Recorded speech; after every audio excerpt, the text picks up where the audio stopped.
Welcome to FYI. I'm Barry ZeVAN, and I'm delighted to have two wonderful guests on today's show. And all our guests are wonderful, but these are especially wonderful because they're in a business which has been my business since I was about 2 years old, and it's the business of arts, the arts. And Ahava Silkey-Jones is the principal of Perpich Arts High School here in Golden Valley, Minnesota. We only say Minnesota because this show is seen all over the world thanks to YouTube and thanks to CCX Media. And also Stephanie Lowry-Ortega, who's a senior in the theater arts department at Perpich Arts High School. Welcome to both of you. Thank you. Thank you. You're welcome. Thank you for coming. It was a joy for me to have the true dear friendship of Rudy Perpich and his wife Lola. And Rudy would be so proud of what's evolved into this wonderful high school. It's very, very special in the United States. Matter of fact, Ahava, maybe you can tell us, is the Perpich Arts High School unique in this country? It's very unique. There are just a few like us. So a few other states do have arts high schools, and they're uniquely and similarly structured. So we are a state agency for the arts. And in Minnesota, the state agency, named for Rudy Perpich, provides professional development for arts teachers throughout the state and also houses an arts high school for 11th and 12th graders in 6 different arts disciplines and offers a residential component so students from all over the state have the opportunity to come to Perpich. What are the 6 disciplines? So we offer concentrations in theater, dance, music, literary arts, visual arts, and media arts. Oh, wow. Covers all the bases. Exactly. All the bases. Exactly. And I understand that Sue Perpich, Rudy's daughter, visits the school frequently. Is that correct? Yes, she's come by many times to see our program. She's also participated in events as keynote speaker and recipient on behalf of her parents' legacy. Well, I recall that Sue and Lola and Maddie, the daughter, Sue's daughter, were in my house one time for a nice visit to the museum. And Stephanie, you're in the theater department, so that encompasses acting, singing, and dancing, does it? Yes, it's primarily a focus on acting through, I would say, like 3/4 of the year. And right now we're in our musical theater track or focus with Seussical the Musical. Otherwise, we do a lot of work in directing, playwriting, theater history, and then mostly focus on like improv and acting. Oh, that's wonderful. Later in the show, of course, we'll ruin the show by doing this. We're going to show some photos of my early acting days at the Pittsburgh Playhouse and also in New York. You've been warned out there. We'll tell you when to adjust your sets, but it's kind of fun to share the fact. Acting is a very, very difficult profession. People, especially in movies, well, even in stage plays, they don't realize, those who are not in the profession, don't realize that remembering those lines, remembering what to do, especially on stage, because your stage movements, are part of the entire procedure, but especially learning those lines. I think I was telling you before the show, one of my dear friends, Frank Gorshin, the late Frank Gorshin now, but he and I grew up together in Pittsburgh before I moved to New York, and Frank, I understudied him in a play for a year called The Sunshine Boys, and him and Dick Van Patten, and who was also a childhood friend. But regardless, the thing that Frank said so frequently, he said, the thing that I hate most about acting, about this business, is learning those lines. He said, I hate it. I just hate it. And eventually, as you know, and people who are not in the business don't know, that's why a lot of actors, when they're in a particular production, whether it's a film or whether it's a stage play, they want to be left alone. They want to just, this is their life, to cement those lines into their heads, and especially in stage plays. So congratulations on knowing that part of it. Yeah, thank you. Did that scare you, or was that a surprise to you when you first learned that? I've been doing theater for quite a long time, and I actually started doing speech, and I did like the dramatics interpretation category in forensics. So I've been learning lines for a really long time, but it was kind of a little bit of a rude awakening. I'm like, oh, this isn't just about like heart and intuition. This is an academic process as well. Yeah. Yeah. The longest play I ever did was 88 pages of dialogue, and that was enough. That was enough. That was Last of the Red Hot Lovers here at the Friars Dinner Theater, which no longer exists in Minneapolis, but it was quite a tour de force to do. The children, I shouldn't call them children, students, they don't like to be called children, not in their late teens, but anyway, the students who attend the Perpich Arts High School, what are the criteria for getting into the school? Are there something special they have to do? Yeah, all of our students go through an admissions review process. We're one of the only schools in the state that actually has a process through which students have to apply to get in. And they can apply in their sophomore or their junior year, but they have to complete a multi-part application. So the first part, they send in their transcripts, an essay about why they want to come to the school, and a letter of recommendation from one of their academic teachers. Once we receive all of that, we invite them for an audition review panel. And for that panel, depending on their art area, they have to demonstrate not necessarily an extended amount of experience, but they have to demonstrate that they've at least attempted the art form, and that they have a sincere passion for the art form. And then we also look at aptitude, of course, within that arts area. So in theater, students will come in with a prepared monologue. They'll have to participate in almost like a mini workshop so that we can see them in action and what it would be like for them to be a student at the Perpich Arts High School. Our visual arts students bring in a portfolio of the work that they've done, but then they also complete a spontaneous assignment. So they come in, we give them 10 minutes and a few different materials and see what they create with a prompt. So we like to see students not necessarily come in having had extensive experience, but really willing to engage creatively, to work together with the other peers that would be part of the process, and to be able to articulate why being a part of the Arts High School would be transformative for them. I had the opportunity several years ago to visit the school, and especially in the visual arts department, I couldn't believe what I had seen. I mean, it was phenomenal work, absolutely phenomenal. Are there some students who apply and sadly don't get accepted? There are students, of course, every year that don't get accepted. We have about a 75% acceptance rate. So what we find is that most students that go through the admissions review process, which I just outlined for you, are pretty passionate about wanting to be at the school. Right? It's a multi-step process.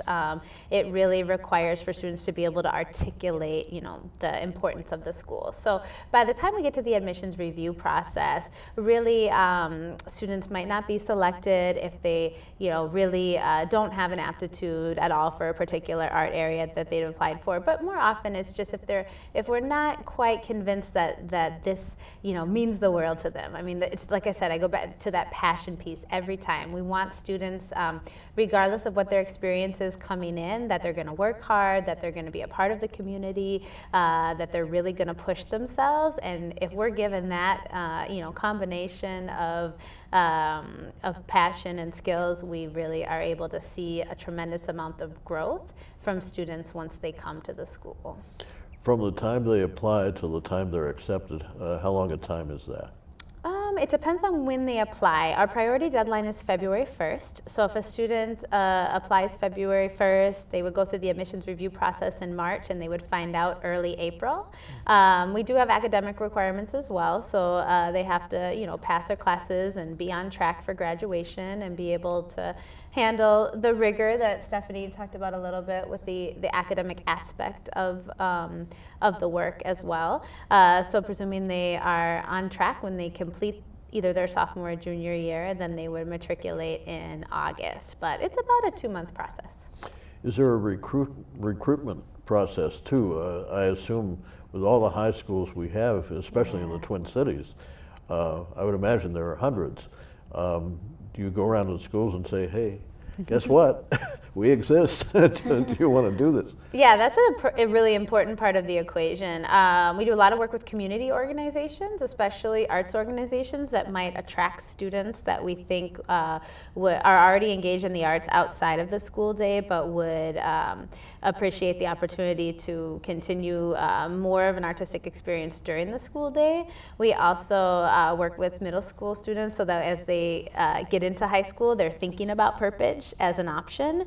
But a big part of our recruitment strategy is actually statewide. So as I mentioned earlier, the school, unlike some of the other schools you mentioned in the metro area, is open to students throughout the state. So our admissions coordinator went on a 60-county tour this fall to hold info sessions and spread the word to counselors about the Perpich Arts High School. And then we rely a lot on our students and our alumni that are from small towns throughout the state to spread the word that this opportunity exists. Well, it's wonderful. Now, what about, say somebody would be from say, Moorhead or Fergus Falls or wherever, what happens with their housing? Do the parents say, okay, this is what he or she wants?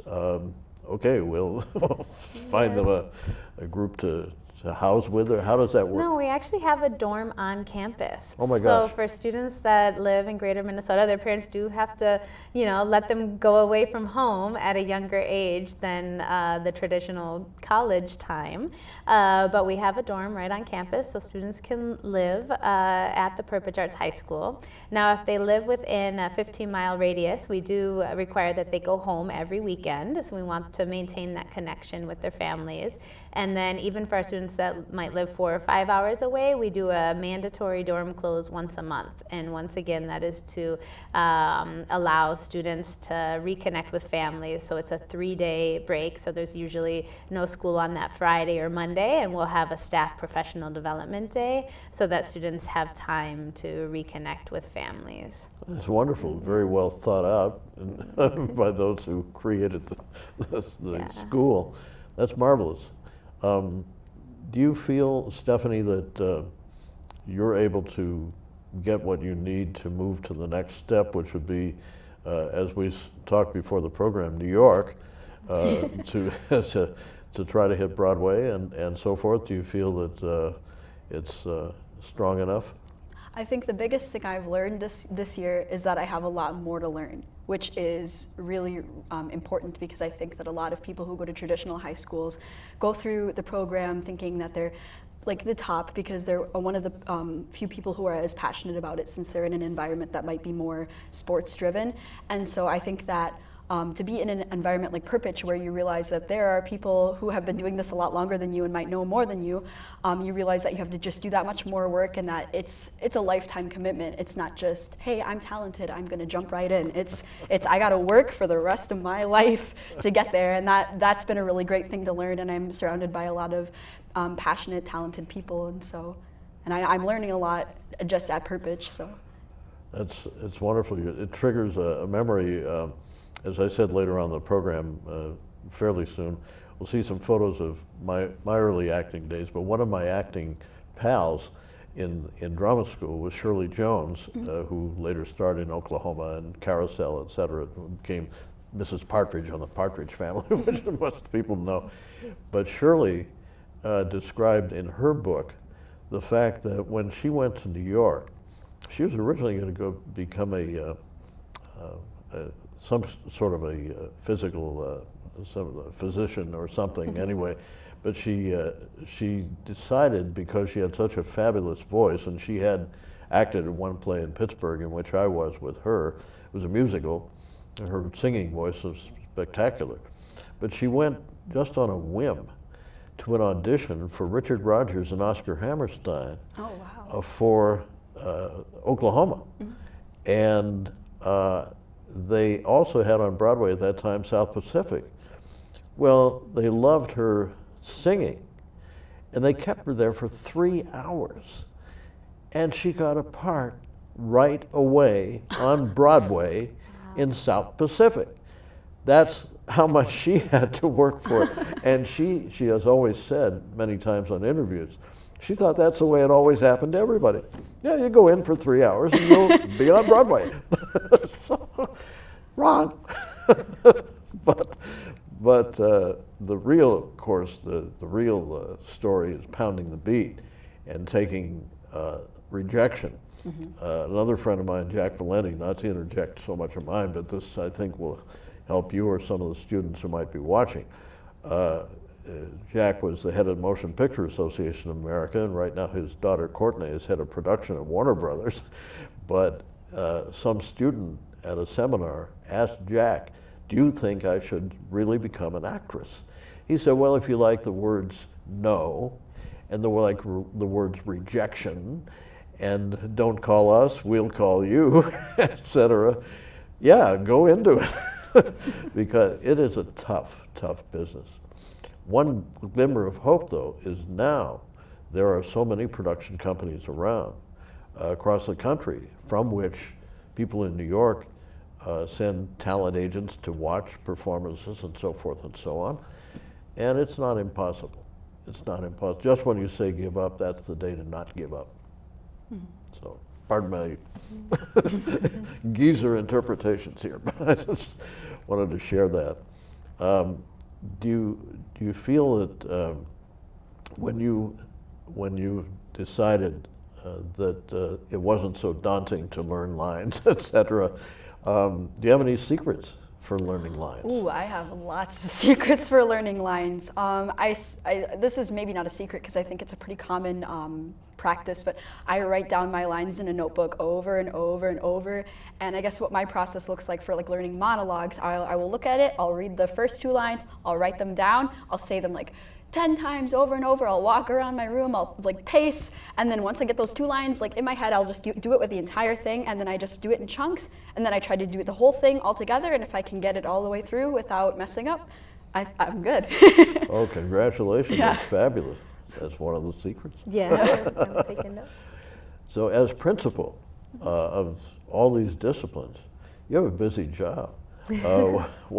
What's a day in the life of a principal at Perpich Arts High School like? Oh, that's a big question. I always say I imagine it's similar to being a principal at any high school, except for that instead of going to basketball and football games, I get to go to art openings and theater performances and dance performances. But it's just an exciting place. You have all of the same same day-to-day logistical and operational duties that you would as a school administrator anywhere, but you're surrounded by really passionate students, you're surrounded by teachers that kind of have just a common understanding about the arts. I have a background in the arts, and I had previously worked in schools where the arts programs were a small component of a much larger picture. And so it's just exciting to be in a space where you don't have to argue for the importance or the validity or the commitment to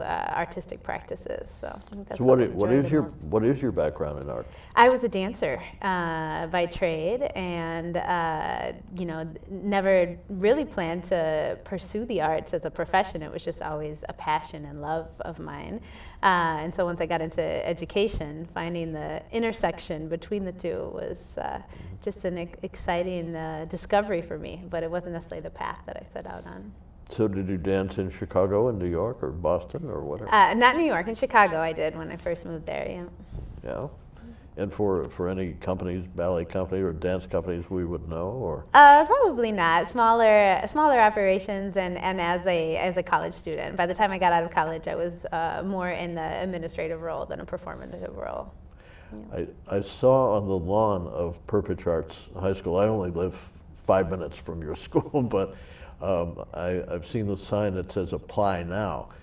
Can somebody, without you going through the recruitment process in high school, can somebody, say some parents are driving by and with one of their kids and say, hey, wait a minute, what's this all about? Can they come in and do that off the street, for lack of a better term?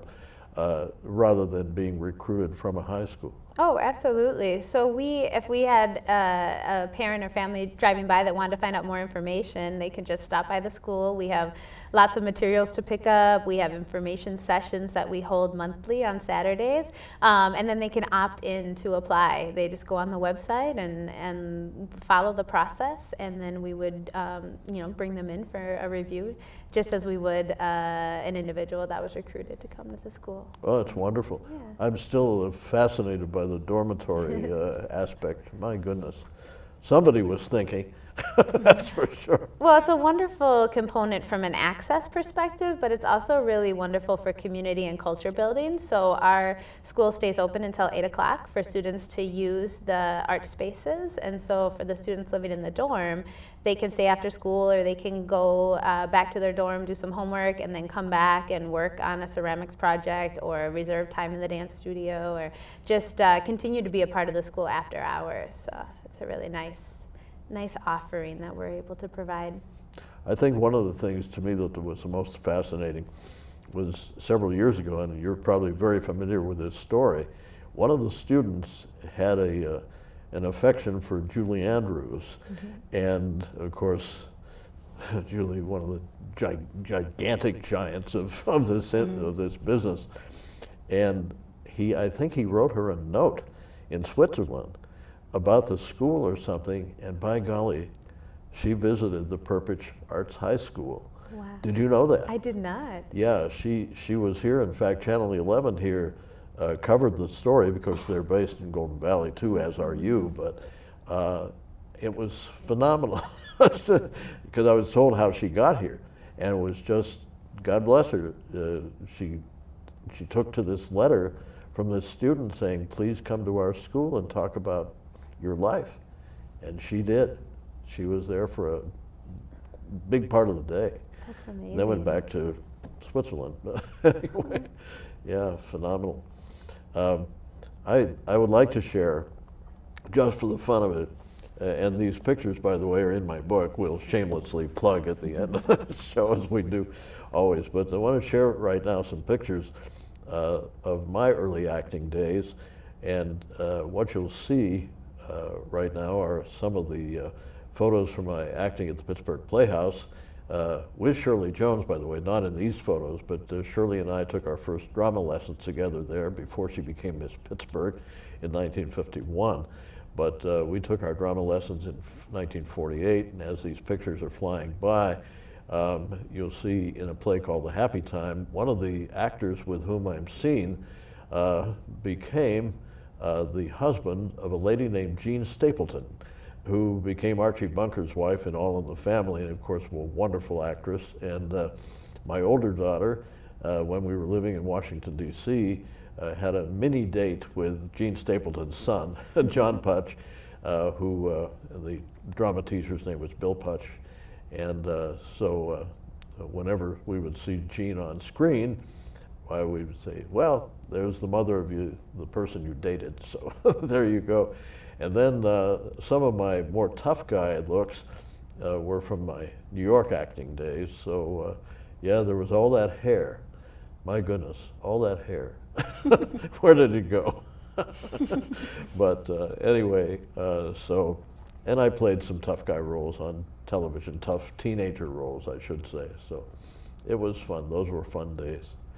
And the thing too, I mean, it reminds me, Stephanie, the fact that you're asked to do when you're a performer, when you never turn down a job, unless it's really gross or something that's not good. But in essence, are you prepared for that as a performer? I think I am prepared for that. I've already kind of experienced the typecasting aspect of just being like how I've been cast in high school roles. I'm ready for it. I just have to commit to what they give me, and then prove them that I'm better and that I can do more. You ever watch, at one time I taught for a while classes regarding the arts and especially performing, and I decided that I would use illustrations from each decade on film the best films of that particular decade. If it was 1950s, it was An American in Paris, or if it was whatever. And so, do you ever watch, what I did was instruct the students to start watching Turner Classic Movies or something like that, to see how their favorite actors or actresses or dancers did it. And so, do you ever watch those films? I adore with all of my heart Judy Garland. She's always been like a pretty big, influence or like icon for me ever since I was young. So I watch a lot of her old movies, like Meet Me in St. Louis, Wizard of Oz, of course, or I'll watch a lot of like clips of her just singing with Mickey Rooney. And so I really love her. I watch a lot of Patti LuPone. I watch a lot of her singing, and I guess I've learned a lot like by reading different like biographies or like interviews with her about like different aspects of vocal technique that I was unfamiliar with. And I have a lot of different influences that I pay a lot of attention to. Oh, that's marvelous. That's marvelous. Do you ever tell your students to do things like that, to watch people who they admire and see how it's done? Yeah, we have it makes me think of a weekly assembly we do called Common Experience. In addition to watching the greats, we also want to have students have a tangible connection. So we bring back alumni that are out in the field doing work either really far along in their career or just starting off their career, and they come back and they kind of share their story from Perpich to stardom or Perpich to new ventures that are a total different direction than what they had planned when they were in high school. And so it's been really fun to see current students connect with former students in that way as well. You must get a joy out of every graduation. And a Perpich graduation is unlike any other graduation you've seen. So we do our graduation at the University of Minnesota Ted Mann Hall, and every art area presents their work as a part of the graduation ceremony. And then we have a senior student speaker that is the MC for the event. So it's a joyous event. We'd love to invite you this year if you're thank available. you. I'd love to be there. Thank you. Is it in June? Or? Yeah, it's June 8th this year. My goodness, wonderful. Yeah, we'd love to have you as our guest. What an honor. Thank you so much. It's been an honor to interview you, and I can't thank you enough, and I hope people will start looking at signing up because this is a great opportunity and quite unique. Thanks to Ahava Silkey-Jones, and of course to Stephanie Lowry-Ortega for being here. And now the shameless plug. Actually, there's a Judy Garland story in my book. Judy sang to me directly on the stage of the Palace Theater in New York at one time, and her daughter, Liza Minnelli, was a babysitter for my kids once. And I was in Las Vegas. But it's all in here in the book. It's called Barry ZeVAN, My Life Among the Giants. It's available on Amazon. And there are a lot of stories in here about which you would think you would know, but you really don't. So if you feel so inclined, please visit Amazon and visit us again too, right here on FYI with Barry ZeVAN. We have some very exciting guests continuing to grace us here in this studio coming up in the coming weeks and months. So please be with us, and until then, see you next time.